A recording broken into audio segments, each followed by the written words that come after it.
نحمده ونصلي على رسوله الكريم أما بعد فأعوذ بالله من الشيطان الرجيم بسم الله الرحمن الرحيم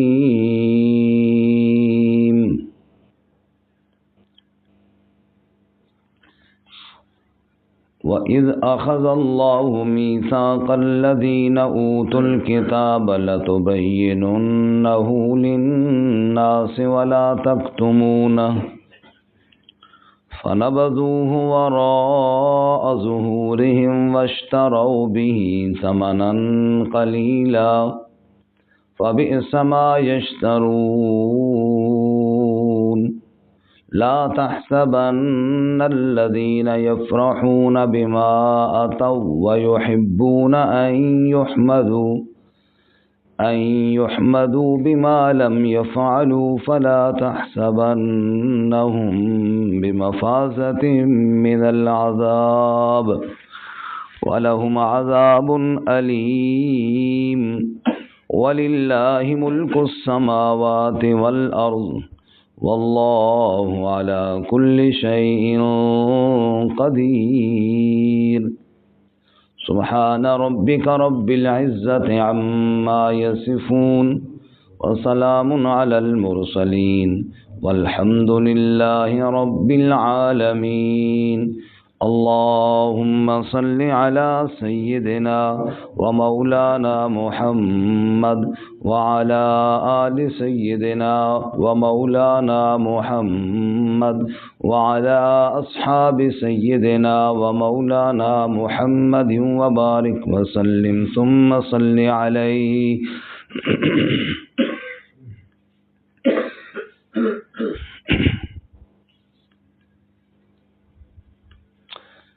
معزز سامعین، سورہ آل عمران آیت نمبر 187، 188 اور 189 آپ کے سامنے تلاوت کی ہیں۔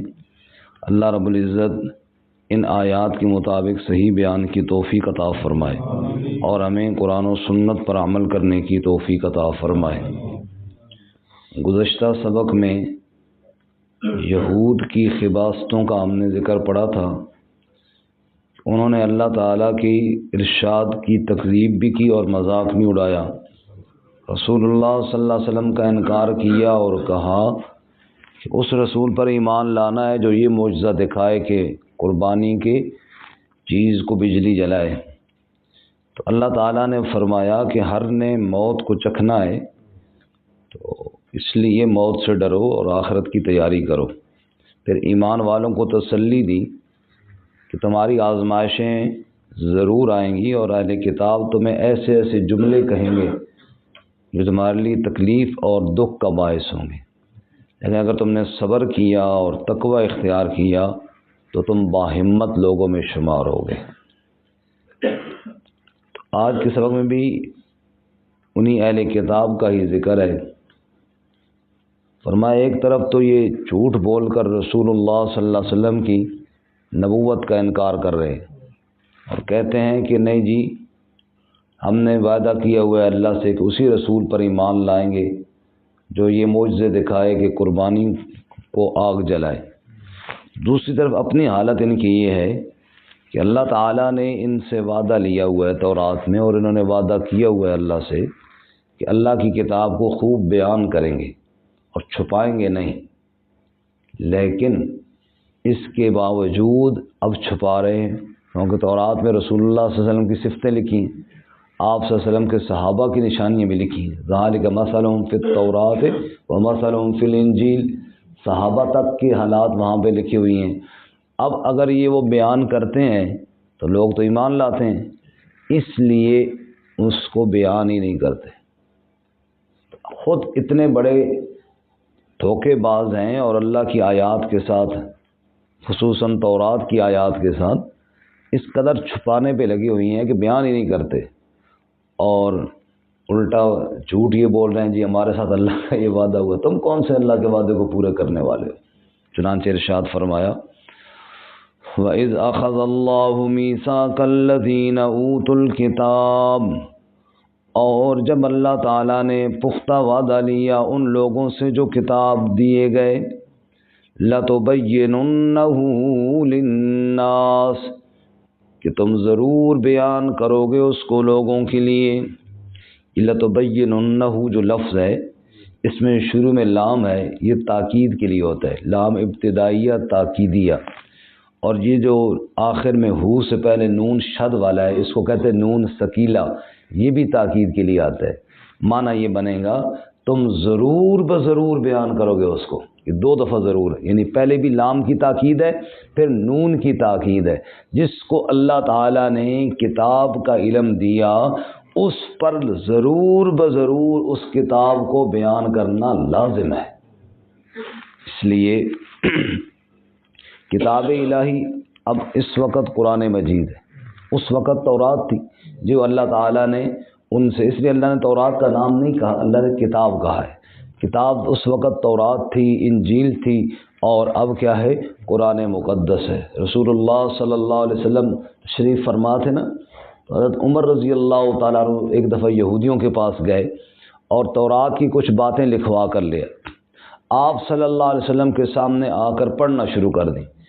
ذہن میں یہ بات تھی بھی اللہ کے نبی خوش ہوں گے، بھی تورات لے آئے، بھی پڑھ رہا ہے، لیکن آپ صلی اللہ علیہ وسلم خفا ہوئے، ناراض ہوئے، اور آپ کی ناراضگی آپ کے چہرے انور سے ظاہر ہوتی تھی۔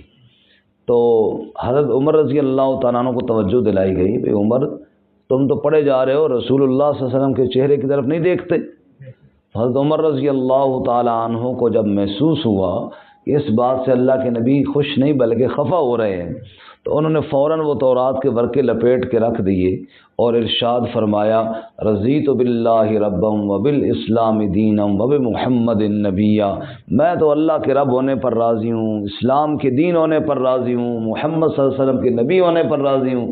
یہ بار بار جملے دہرائے کہ اللہ کے نبی صلی اللہ علیہ وسلم کا غصہ ٹھنڈا ہوا تو حضور نے فرمایا، عمر تجھے کیا ضرورت تھی یہودیوں کے پاس جا کے تورات مانگنے کی؟ میں موجود ہوں، اللہ کی کتاب قرآن موجود ہے، قرآن نازل ہو رہا ہے، اور تم یہودیوں سے تورات کے ورقے مانگنے کیوں گئے تھے؟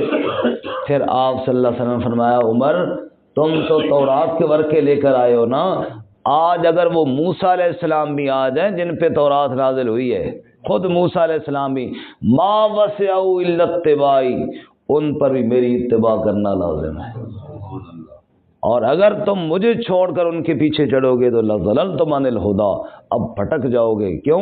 اس لیے کہ اب تمہارے ذمہ اللہ نے حکم یہ دیا ہے کہ اب نبوت ہے تو محمد مصطفیٰ صلی اللہ علیہ وسلم کی، اور کتاب ہے تو قرآن مقدس ہے، باقی ساری کتابیں اب کیا ہو گئی ہیں؟ منسوخ ہو گئیں۔ ان پر ایمان ضرور لانا ہے لیکن اب ان کی جستجو میں پھرنا اس کی کوئی ضرورت نہیں، اب کیا ہے؟ قرآن مقدس ہے۔ تو اللہ تعالیٰ نے جس کو قرآن مقدس کا علم دیا اس پر کتاب مقدس کا بیان کیا ہے؟ لازم ہے۔ لَتُبَيِّنُنَّهُ لِلنَّاسِ، ضرور بضرور بیان کرے اس کو لوگوں کے لیے۔ اور دوسری بات یہاں پہ یہ بھی ہے کہ جس کو اللہ نے علم نہیں دیا وہ اپنی طرف سے بھی نہ مارے۔ من قال فی القرآن برأیہ فلیتبوأ مقعدہ من النار، جو اپنی رائے کے ساتھ قرآن میں کوئی بات کہے گا اس کا ٹھکانہ بھی جہنم ہے، اس کا ٹھکانہ بھی، یہ کوئی مذاق تو نہیں ہے نا کہ جو میرے دماغ میں آئے وہ میں کہوں جناب جی یہ اللہ تعالیٰ کا ارشاد ہے، یا جیسے آج کل سوشل میڈیا پہ احادیث جھوٹی اپنی طرف سے لوگ گڑھ گڑھ کے صرف ویوز حاصل کرنے کے لیے، کوئی موقع آئے گا اس موقع کے مطابق کوئی بات گھڑ کے جی رسول اللہ صلی اللہ علیہ وسلم نے یہ فرمایا، تاکہ جناب لوگ زیادہ دیکھیں اور جناب ویوز آئیں اس دن کی مناسبت سے، یا کوئی بات کدھر سے کدھر کھینچ کے لے آئیں۔ اللہ کے نبی صلی اللہ علیہ وسلم پر بھی جو جھوٹ بولے گا اس کا ٹھکانہ بھی جہنم ہے۔ بات نبی پاک صلی اللہ علیہ وسلم نے نہ فرمائی اور بندہ کہے نبی پاک کا ارشاد ہے، نعوذ باللہ من ذالک۔ ایسی قرآن مقدس کی آیت کا وہ مطلب نہ ہو جو میں کہوں کہ یہ مطلب ہے، تو گویا کہ میں اللہ اور اس کے رسول کے ذمہ جھوٹ لگا رہا ہوں، تو جھوٹ لگانے والے کا ٹھکانہ جہنم ہے۔ اس لیے اللہ تعالیٰ ہمیں اس سے بھی محفوظ فرمائے۔ بہرحال وہ تفاسیر جو اکابر نے لکھی ہیں بس ہمارے لیے وہ رہنما ہے، ان کو پڑھیں، اپنے مطلب بیچ میں نہ ٹھوکیں کہ میرا خیال میں یوں ہے اور میرے خیال میں یوں ہے۔ رسول اللہ صلی اللہ علیہ وسلم سب سے پہلے مفسر ہیں قرآن مجید کے، بلکہ سب سے پہلی تفسیر قرآن کی ہے جو خود قرآن مجید کر دے۔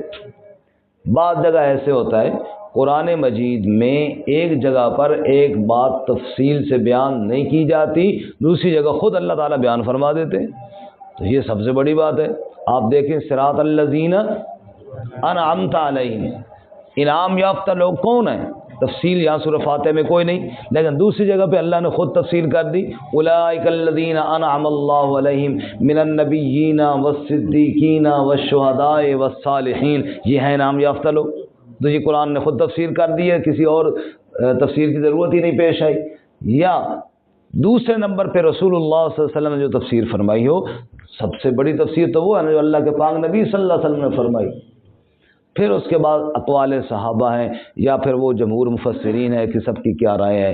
اس لیے اپنی رائے قرآن کے بارے میں الگ قائم کرنا یہ بھی ٹھیک نہیں ہے، اور قرآن پہ پردے ڈالنا یہ بھی ٹھیک نہیں ہے۔ فرمایا وَإِذْ أَخَذَ اللَّهُ مِيثَاقَ الَّذِينَ أُوتُوا الْكِتَابَ، اللہ نے ان لوگوں سے وعدہ لیا تھا جو اس وقت کتاب دیے گئے تھے، لَتُبَيِّنُنَّهُ لِلنَّاسِ، اس کو ضرور بیان کرو گے لوگوں کے لیے، وَلَا تَكْتُمُونَهُ، اور اس کو چھپانا نہیں ہے۔ اس وقت بھی یہ لازم تھا کہ اس کو چھپاؤ نہیں، لیکن ان یہودیوں نے کیا کیا؟ فَنَبَذُوهُ وَرَاءَ ظُهُورِهِمْ، انہوں نے پیٹھوں کے پیچھے پھینک دیا اس کو۔ اب یہاں پر یہ مسئلہ سمجھو، پیٹھوں کے پیچھے پھینک دیا کہ مطلب کہ تورات کاندھے پیچھے رکھ کے آگے ٹیکلا کیا جائے؟ نہیں، مطلب یہ ہے کہ انہوں نے اس کو بیان کرنا چھوڑ دیا۔ ضمناً ظاہری الفاظ سے یہ بھی ادب ہے کہ کتاب اللہ کی طرف پیٹھ نہیں ہونی چاہیے، جان بوجھ کے اگر کوئی بے ادبی کی وجہ سے کرتا ہے تو بالکل نہیں ہونی چاہیے، ویسے کہیں غلطی سے ہو گئی کوئی حرج نہیں ہے۔ اب آپ دیکھیں جیسے لوگ زیادہ ہیں اور سب نے پڑھنا ہے، تو اب اس طرح جیسے بھی ہمارے ہاں یہ حلقہ بنا ہوا ہے، اب مزید لوگ آگے وہ باہر بٹھائیں گے، نہیں ان کو ادھر ہی بٹھانا ہے نا، اب مجبوراً اب کیا کریں۔ تو بہرحال وہاں پہ پیٹھ کرنے کی نیت نہیں ہے، مطلب یہ ہے کہ اصل پیٹھ یہ ہے کہ اگر کتاب اللہ کے احکامات کی طرف پیٹھ کر دی جائے، یہ اصل پیٹھ ہے۔ اللہ اس سے ہمیں محفوظ فرمائے۔ بہرحال فَنَبَذُوهُ وَرَاءَ ظُهُورِهِمْ، انہوں نے پیٹھ پیچھے پھینک دیا، وَاشْتَرَوْا بِهِ ثَمَنًا قَلِيلًا، اور تھوڑی قیمت یعنی دنیا کا مال و متاع خرید لیا۔ فَبِئْسَ مَا يَشْتَرُونَ، پس بہت برا ہے جو وہ پسند کرتے ہیں، دنیا کے مال و متاع کی خاطر آخرت کا اجر انہوں نے ٹھکرا دیا، دنیا کے 4 پیسوں کی خاطر اللہ کی آیات کے انکار کر دیا، نعوذ باللہ۔ اللہ ایسے حرام مال سے ہماری حفاظت فرمائے۔ لا تحسبن الذین یفرحون بما آتوا، نہ گمان کریں وہ لوگ جو خوش ہوتے ہیں اس کے ساتھ جو دیا گیا۔ اللہ فرماتے ہیں یہ ایک تو فراڈ کرتے ہیں میری آیات کے ساتھ، پھر مال بٹورتے ہیں، پھر اس پہ خوش ہوتے ہیں۔ کہ ہم نے دیکھو نا کس طرح شکار لگا لیا، مرغا پھنسا ہے کہ کوئی نہیں پھنسا سمجھ آئی؟ یہ آیات قرآن نہ رسی علاج کر رہے ہیں جی، لیکن روپیہ لگ سی تھے 15,000 روپیہ لگ سی 25,000، خوش ہو گئے، چلو جناب ہم نے پیسے نکال لیے۔ اللہ فرماتے خوش ہوتے ہیں جو ملتا ہے ان کو، لوگوں سے بٹورتے ہیں مال اللہ کی آیات کے نام پر اور پھر اس پر خوش ہوتے ہیں۔ ہم نے بڑا تیر مارا ہے، وَيُحِبُّونَ أَن يُحْمَدُوا بِمَا لَمْ يَفْعَلُوا، توجہ کرنا ہے ان الفاظ پہ، اور پسند کرتے ہیں کہ ان کی تعریف کی جائے اس کام پر جو انہوں نے کیا بھی نہیں ہے۔ کیا مطلب ہے؟ بظاہر ایک جال بنایا ہوا ہے لوگوں کو لوٹنے کا، اور چاہتے ہیں لوگ ہمیں اللہ کا ولی بھی سمجھیں، بڑا بزرگ ہے جناب، بڑا بزرگ آدمی، باشو قرآن نال علاج کر رہے ہیں جی، حالانکہ صرف جو ہے بٹورنے کے لیے، پیسے بٹورنے کے لیے چکر چلا رہے ہیں۔ اللہ تعالیٰ ایسے کاموں سے ہم سب کی حفاظت فرمائے۔ اسی طرح بعض لوگ اپنی خواہ مخواہ تعریف چاہتے ہیں، مثال کے طور پہ اللہ کا شکر ہے یہاں پہ میں درس قرآن دیتا ہوں آپ سنتے ہیں، لیکن اس کا مطلب یہ بھی نہیں ہے کہ اس علاقے میں جتنا قرآن کا کام ہو رہا ہے میں ہی کر رہا ہوں، ہرگز نہیں، بڑے بڑے مجھ سے سینئر علماء اکرام موجود ہیں، لوگ قرآن کی خدمت کر رہے ہیں، اللہ سب کی قبول فرمائے، لیکن اب میں یہ کہوں کہ میں ہی کر رہا ہوں جناب، نا نا نا نا، یہ ہے وَيُحِبُّونَ أَن يُحْمَدُوا بِمَا لَمْ يَفْعَلُوا، کہ اپنے کام پہ اتنا بندہ ہو جائے کہ بس میں ہی کر رہا ہوں جی، اور جو کام نہیں کیا بس میری تعریف ہونی چاہیے. نہیں، دنیا کے اندر اپنی تعریفوں کا تقاضا نہیں ہونا چاہیے. ایک حصہ ہے چھوٹا موٹا جو میں کر رہا ہوں، اگر اللہ مجھ سے لے رہا ہے تو مجھے تو اللہ کا شکر ادا کرنا چاہیے. اللہ کسی اور سے بھی لے سکتا ہے. تو اس لیے فرمایا کہ یہ ان کی عادتیں تھیں، یہ یہود کے علماء کی. فرمایا وہ خوش ہوتے تھے کہ ان کی تعریف کی جائے جو کام کیا بھی کوئی نہیں. تو ایسی عادتیں جس کے اندر ہوں، فلا تحسبنہم بمفازۃ من العذاب، مت گمان کرو کہ وہ عذاب سے بچ جائیں گے. ایسے لوگ عذاب سے بچنے والے نہیں. استغفر اللہ، اللہ ہم سب کی حفاظت فرمائے. اللہم اجرنا من النار. فرمایا وَلَهُمْ عَذَابٌ علیم، ان کے لیے دردناک عذاب ہے. خلاصہ آخر میں وَلِلَّهِ مُلْكُ السَّمَاوَاتِ وَالْأَرْضِ، یہ سارے رولے کیوں ہوئے؟ لالچ آئی دنیا کی. اور اللہ کے بندو، اللہ کا حکم سناؤ، اللہ تمہیں کبھی بے یار و مددگار نہیں چھوڑے گا، کیونکہ مالک پوری کائنات کا کون ہے جی؟ جب مالک وہ ہے، مالک تمہارا ہو گیا تو اور تمہیں کیا چاہیے؟ ایک بادشاہ نے دربار کے اندر قیمتی موتی بکھیر دیے اور کہا جس کے ہاتھ میں جو آئے لے لے.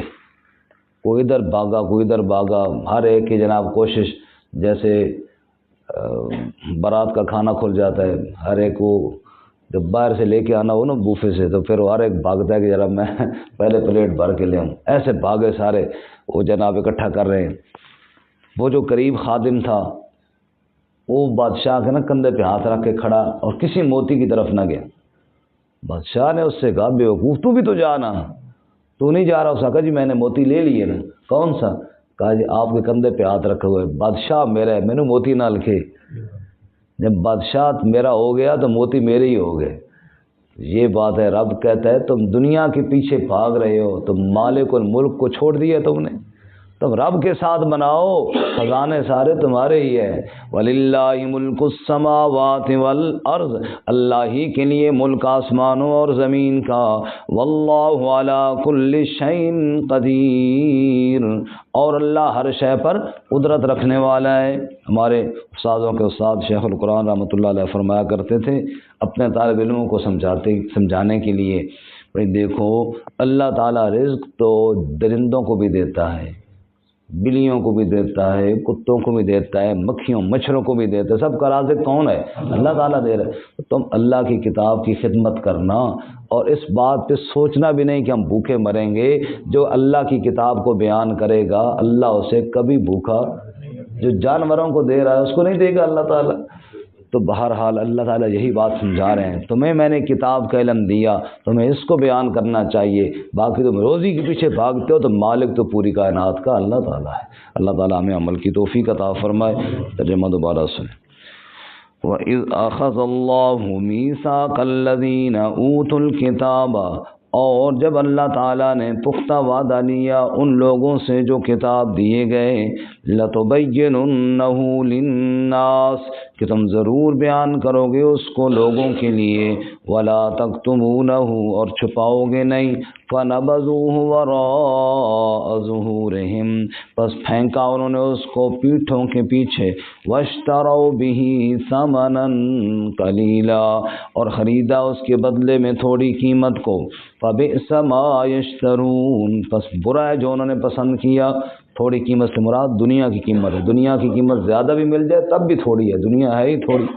لا تحسبن الذین، نہ گمان کریں وہ لوگ، یفرحون، جو خوش ہوتے ہیں، بما آتوا ویحبون ان یحمدوا، خوش ہوتے ہیں اس کے ساتھ جو وہ دیے گئے، اور پسند کرتے ہیں کہ ان کی تعریفیں کی جائیں اس کام پر جو کیا بھی نہیں ہے انہوں نے. فلا تحسبنہم بمفازۃ من العذاب، بس آپ مت گمان کریں انہیں کہ وہ چھوٹنے والے ہیں عذاب سے. وَلَهُمْ عَذَابٌ علیم، بلکہ ان کے لیے دردناک عذاب ہے. وَلِلَّهِ مُلْكُ السَّمَاوَاتِ وَالْأَرْضِ، اور اللہ ہی کے لیے ملک آسمانوں اور زمین کا ہے.